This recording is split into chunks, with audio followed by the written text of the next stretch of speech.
Here's a lady who wants to shame you for not liking the things she likes. One of the most common comments that I get on the war on beauty is that beauty is subjective. And this comment ranges in tone from a really innocent curiosity to an incensed anger. And I think that this is such a common comment because it really reflects the understanding of beauty in the Western mind, which is basically summed up in the phrase, beauty is in the eye of the beholder. It's become such a truism, but the problem is that it's not true, it's actually a falsity. So we should first define, though, before we set out to answer that question or even really think about it, what is meant by objective or subjective? Objective claims are claims about objects outside of oneself, while subjective claims are claims about one's reactions. The reason I think beauty is subjective is because when you say something is beautiful, it sounds as though you are describing an attribute of a thing, but you're really describing your emotional reaction to it. When you describe something as beautiful, you're not really even describing a perception, you're describing your own emotions. You can see something as green or round or smooth without emotions needing to play any role in those perceptions. But I don't think you can see something as ugly or beautiful without your emotions somehow involved in that assessment. These have become such commonly used phrases, and I think really with complex definitions, very philosophical and intellectual definitions behind them. But I think the most simple definition that I've heard is by John Ruskin, which, yes, I talk about him all the time in my videos because I'm working my way through Modern Painters, his masterpiece. But he gives a really clear, simple definition of objective and subjective, which is objective is how things are, and subjective is how things seem to me. The problem that I have with that definition is that you can't be entirely certain that your perception is one rather than the other. It would also imply that objective claims can never be false. I think if you describe something as opaque or transparent, but you're misperceiving it as such, that is still an objective claim, even if it turns out that it's not an accurate description of how the thing really is. But to accept this definition would also be to accept that there are really real things. There is such things as an objective reality. I accept that there is an objective reality, but I still think there are subjective claims. To say that beauty is one's emotional reaction to a thing and is subjective does not imply that there are no claims that can be made about objects. But this has become really difficult in our times as we're living kind of in the wake of a disastrous multi-hundred-year run of pseudo-philosophical intellectualism that has decreed that nothing really exists outside of us. That understanding has quite noxiously mixed with the contemporary thought that the only thing matters now are our emotions and our trauma and our damage, and that's just how we see the world. Ah yes, all of the world's problems are caused by the postmodern neo-Marxists who deny the truth of beauty. So the recognition of beauty now lies not in the eye of the beholder, but in the diseased eye of the emotionally dysregulated beholder. So if you think something is beautiful that she doesn't, it's because you're diseased and emotionally dysregulated. I kind of get the suspicion that if you were to ask her how she knows that someone who thinks something is beautiful that she thinks is ugly is diseased, she might circularly reply that the mere fact that they like art that she doesn't is the proof. But that's just not the way that things are. It's not objective. So one of the first proofs put forward to support this idea that beauty is subjective is that our preference for things have changed over time. Subjective reactions are clearly less stable and consistent than objective perceptions. The fact that the sun is an average of 93 million miles away hasn't varied since we've been able to precisely measure it, nor is it contingent upon what culture does the measuring. What is considered beautiful varies quite a bit, both culturally and temporally. The Greeks, who placed the body over all things and regarded nature insofar as it could support, nourish, and give comfort to the body. And this showed really strongly in their epic poetry, in the works of Homer, and also the very body-centric statuary and their painted vases and wall art.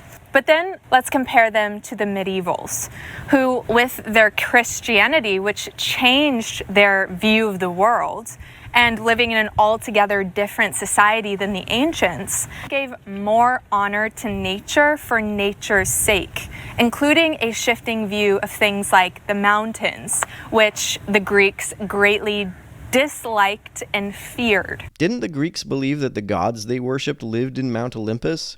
But the medievals, because they had Christianity, while they still sort of feared the mountains, they also saw it as a place for spiritual purification and connection. Why wouldn't that be the case with the Greeks if they believed that their gods lived in the mountains? Because the mountains come up in scripture as a place where God talks to Moses. Gee, it's almost as though sociocultural contingencies influence what a society finds to be beautiful. The Sermon on the Mount and so on. So again, all of this change is reflected in medieval poetry, literature, art, all their tapestries, paintings, etc. But if our understanding of beauty is really as mutable, arbitrary, and personal as these modern philosophers insist, then we, I think, would look back on what was considered beautiful in those past times, like the Greeks or the medievals, and then no longer find what they found attractive, beautiful today, or as holding much value today. Value is also subjective. How much value art or anything else has depends on how much people value it. But of course, and with very few exceptions, we find beauty in what they also found beautiful. Who are we? Some of us find as much value in it as folks back then. Some of us don't.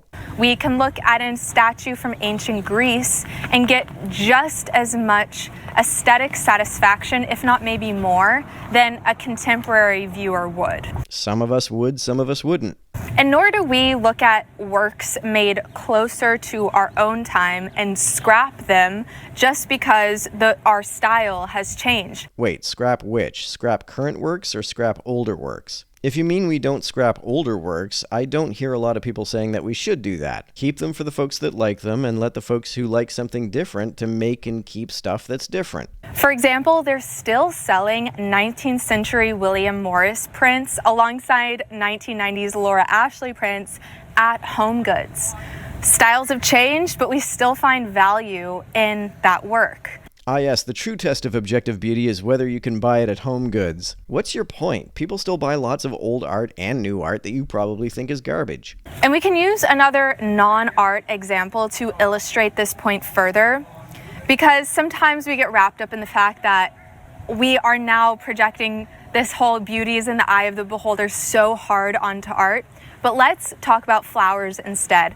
What if we said, orchids are so in right now, and peonies and ranunculus are so out. They're so over. This would express a change in taste, but it would have no bearing on the real beauty of the peony or the ranunculus. So if the peonies are objectively beautiful and the folks who don't recognize that beauty are simply misperceiving them as not beautiful, how could they discern that? How do you tell the difference between something that is objectively beautiful and you're just misperceiving it as ugly and something that is objectively ugly? With other kinds of misperceptions, we can use instruments to precisely measure certain attributes. If I think a pencil looks like it's 6 inches long and you think it looks 5 inches long, we can get out a ruler and check. How do you do that with differing appraisals of beauty? If you think paisley ties look nicer than polka dot ties, and I think the reverse, what kind of ruler could we use to settle that?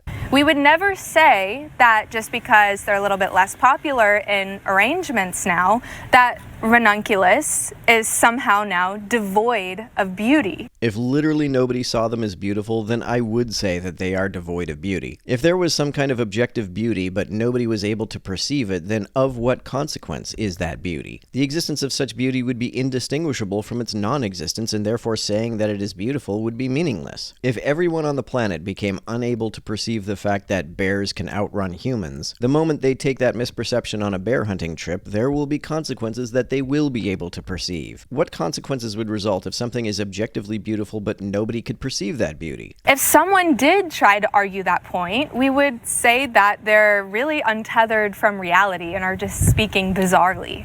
It would make no sense. But how much more if we said the same thing about art? Beauty is real, it is completely alive, and it has no diminishment with the change in tastes or trends. How do you figure? What exactly is your argument for this? To circle back to that example of the medievals versus the ancients, I think actually in thinking about this is what happens is what one generation or age disregards, the next one picks up and gives it its due regard. How can you tell that this regard is due? By what standard do you measure that? Because how artistically impoverished would we be if this didn't happen? Imagine if we only ever were concerned with the body and the vein of the Greeks. Yeah, if we stuck with any aesthetic, we would be missing out on potential innovations. How is that evidence that beauty is objective? And the medievals never came along to give praise to nature for nature's sake. Not only would that lead to such an artistic stagnation and impoverishment, but that would actually not be natural at all. Why would it matter whether it's natural? Indoor plumbing isn't natural. That doesn't make it bad. Because we can actually look to nature for further elucidation on this point. God himself creates with such a vast variety. Oh, I get it. What's beautiful is what God thinks is beautiful. What objective, non-circular reason is there to adhere to God's standards of beauty? For example, he does not stop at the shrew, but he makes the elephant. He doesn't stop at the wildflower, but makes the rose. He doesn't stop at the open plain, but makes the incredible mountain ranges. He doesn't stop at the minnow, but makes the whale, and doesn't stop at the white blaze of the sun, but makes the pitch black sea trench. And then to infinity with a million shades and varying degrees in between. But he also makes blobfish and hemorrhoids. Are they objectively beautiful just because God makes them? And so us. We are made in imago Dei, in the image of God, and our ability to create. How is having an ability to create an image of God? If that's what the Bible means when it talks about us being made in the image of God, does that apply to the other entities in the divine council? God says to the other gods, let us make him in our image. Is that because those other gods also create things? If so, what did they create? Is our definitive attribute that makes us like our Creator.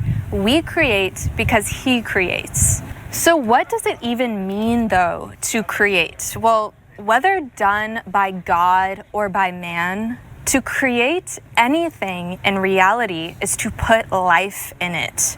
That's what John Ruskin said in Modern Painters. What's that supposed to mean? And what two lives are the same? Not a single one. Thus, Ruskin rightly uses the word create interchangeably with the word invent. Every creation is an irreplicable invention, as in not to be replicated. And so the multifarious, illimitable, and dynamic nature of beauty, so far from that being a proof of its subjectivity, is a core fact of its objectivity. Then how do you tell the difference between objectively beautiful things and objectively ugly things? If beauty can take so many different forms, then how can I objectively tell whether something is ugly or just an innovative form of beauty? In that view, what do our changing trends or fashions and tastes have any bearing on beauty at all? That should not even enter the conversation here, because it has no influence or sway on the reality of beauty or the beauty adhering to an object. And if an artist does create based on trends or the changing tastes of society at any given moment, then that person is no artist at all, but is a pandering salesman whose work rightly will wither with the passage of time. What does that mean? I can understand what it means for the popularity of a work to wither, but what do you mean when you say that the work itself will wither? Do you mean that it will completely lose popularity? If so, what would its popularity have to do with whether it has objective beauty?